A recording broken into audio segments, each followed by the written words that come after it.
विकासों की थी या किसी अन्य विभागों की, इनको भी बिना किसी वक्त में शामिल कर लिया जाता था। अब वो सब जमीनें जो है उस क्राइटेरिया से बाहर आएंगी, उसमें अनेक काम हो सकेंगे। उत्तराखंड के अंदर भी बहुत सारे ऐसे मामले हैं, कई हजारों, उत्तराखंड बनते समय जो संख्या थी उसमें कई हजारों की बढ़ोतरी हुई है। हम इसकी जांच करवाएंगे, इस पर काम करेंगे और जनहित के कामों को इस पर आगे बढ़ाएंगे। ये सारी जमीनें सरकार में आएंगी और जन उपयोग के काम आएंगे, अनेक योजनाएं उसमें होंगी, अनेक विकास के काम आगे बढ़ेंगे। सर विपक्ष इसका विरोध करता नजर आ रहा है। सर विपक्ष हमेशा तुष्टीकरण की राजनीति करता रहा है।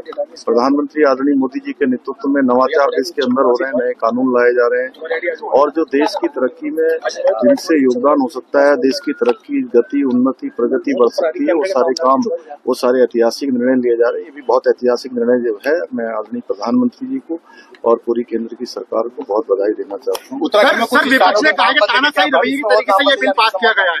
सर तानाशाही रवैये की तरीके से बिल पास किया गया है।